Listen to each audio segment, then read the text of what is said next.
Hello friends, कैसे हैं आप सब। स्वागत है आपका यूपीएससी एट होम प्रविष्या के यूट्यूब प्लेटफॉर्म पे। हम जो यूपीएससी एंड यूपीपीसीएस की मेंस आंसर राइटिंग कर रहे हैं, जिसमें हमारा जो टारगेट है डेली 5 क्वेश्चन की आंसर राइटिंग करने का, उसी सीरीज में हमारा ये क्वेश्चन है जीएस पेपर सेकंड से।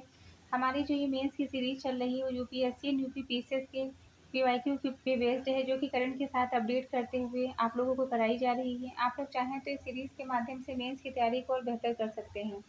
तो ये हमने इस सीरीज से कितने क्वेश्चन 106 क्वेश्चन हमने इस सीरीज से कंप्लीट कर लिए हैं। ये आज की सीरीज का लास्ट क्वेश्चन है, इसको हम देखेंगे। हम जो डेली जो 5 क्वेश्चन कंप्लीट करवाते हैं उस सीरीज में ये लास्ट क्वेश्चन है 107 नंबर का। इसको हम डिटेल में देखेंगे कि भारतीय प्रशासनिक विकास में नागरिक समाज की भूमिका का परीक्षण कीजिए। क्वेश्चन क्या पूछा गया है, भारतीय प्रशासनिक विकास में जो नागरिक समाज है उसकी क्या भूमिका है, उसका हमें परीक्षण करना है। ये क्वेश्चन जो है आपका पूछा गया है यूपी पीसीएस 2024 का भी जो मेंस का एग्जाम हुआ है उसमें पूछा गया है।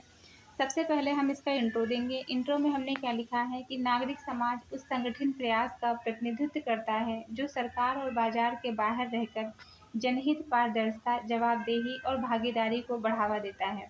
नागरिक जो समाज है वो क्या करता है, उस संगठित प्रयास का जो है प्रतिनिधित्व करता है जो सरकार और बाजार के बाहर रहकर जनहित, पारदर्शिता और जवाबदेही भागीदारी को बढ़ावा देता है।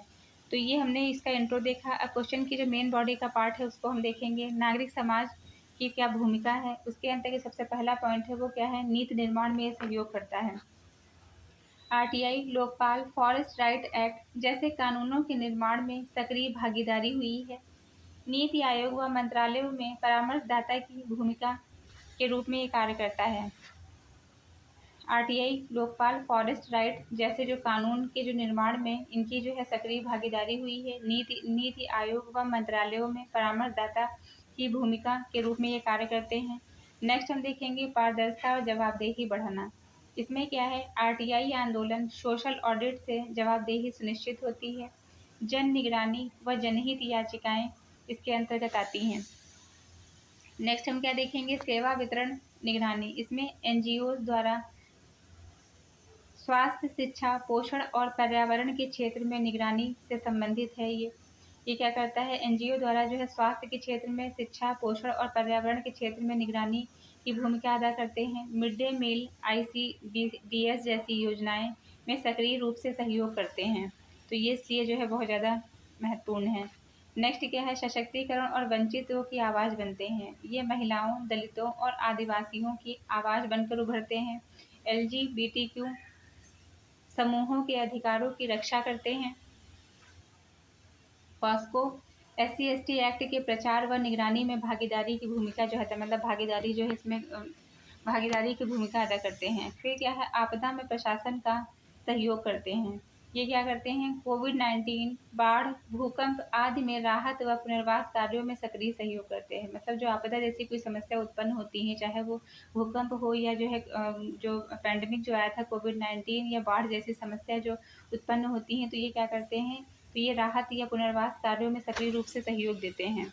तो नेक्स्ट हम देखेंगे कि जो है ये हमने क्या देखा, ये हमने जो है क्वेश्चन में देखा है कि नागरिक समाज की भारतीय प्रशासनिक विकास में, भारत के जो प्रशासनिक जो विकास हो रहा है उसमें नागरिक समाज की क्या भूमिका है वो हमने देखा। ये नीति निर्माण में सहयोग करते हैं, किसके माध्यम से, आरटीआई, लोकपाल, फॉरेस्ट राइट जैसे कानून जैसे जो है कानूनों के निर्माण में सक्रिय भागीदारी निभाते हैं। और जो नीति आयोग है या मंत्रालय उसमें परामर्शदाता की भी भूमिका ये अदा करते हैं। दूसरा क्या है, पारदर्शिता और जवाबदेही बढ़ाना। ये आरटीआई आंदोलन और सोशल ऑडिट से जवाबदेही सुनिश्चित करते हैं। और ये क्या करते हैं, जनता के बीच में जो है निगरानी रखते हैं। सेवा जो है वितरण की निगरानी करते हैं। एनजीओ द्वारा ये स्वास्थ्य, शिक्षा, पोषण और पर्यावरण के क्षेत्र में निगरानी रखते हैं। मिड डे मील, SCDS जैसी योजनाओं में सक्रिय रूप से भागीदारी रखते हैं। सशक्तिकरण और वंचितों की आवाज़ बनते हैं। ये महिलाओं और दलितों, आदिवासियों, LGBTQ के जो है को जो है सशक्त करने के लिए और उनके अधिकारों की रक्षा करने के लिए जो है उनकी आवाज़ बनते हैं। इसके अंतर्गत ये क्या करते हैं, ये पॉस्को जो एक्ट है और SC/ST जो एक्ट है उसके प्रचार और निगरानी में भी भागीदारी अदा करते हैं। फिर नेक्स्ट हम देखेंगे आपदा में प्रशासन का सहयोग। कोविड-19, बाढ़, भूकंप आदि में राहत व पुनर्वास कार्यों में भी सक्रिय सहयोग करते हैं। किसके समझ क्या-क्या चुनौतियाँ विद्यमान हैं, उनको हम देखेंगे। कुछ संगठनों की राजनीतिक पक्षपातपूर्ण भूमिका है। दूसरा क्या है, वित्तीय पारदर्शिता, निगरानी की ज़रूरत है। इनको जो है वित्त की ज़रूरत है और वित्तीय पारदर्शिता की ज़रूरत है, निगरानी की ज़रूरत है। प्रशासन के साथ टकराव की संभावना पैदा बनी रहती है। तो ये हमारा जो है क्वेश्चन का मेन बॉडी का पार्ट कंप्लीट होता है। अब हम इसका कंक्लूजन देखेंगे। अतः निष्कर्षतः यह कहा जा सकता है कि नागरिक समाज प्रशासनिक सुधारों के महत्वपूर्ण सहभागी होते हैं। यदि इसे संरचनात्मक सहयोग और जवाबदेही के साथ कार्य का अवसर दिया जाए तो यह प्रशासन को उत्तरदायी और प्रभावी बना सकते हैं। तो ये हमारा क्वेश्चन कंप्लीट होता है, जो कि हमने लिया था जीएस पेपर सेकंड से। ये हमारा आज की सीरीज़ का लास्ट क्वेश्चन था। जिस किसी को भी इसका पीडीएफ चाहिए वो हमारे टेलीग्राम हैंडल प्रविशा एल के ऊपर कॉन्टैक्ट करके पीडीएफ को प्राप्त कर सकते हैं। तो ऐसे ही पढ़ते रहिए, लाइफ में आगे बढ़ते रहिए, यूपीएससी एट होम प्रविशा के साथ मेंस आंसर राइटिंग करते रहिए। धन्यवाद।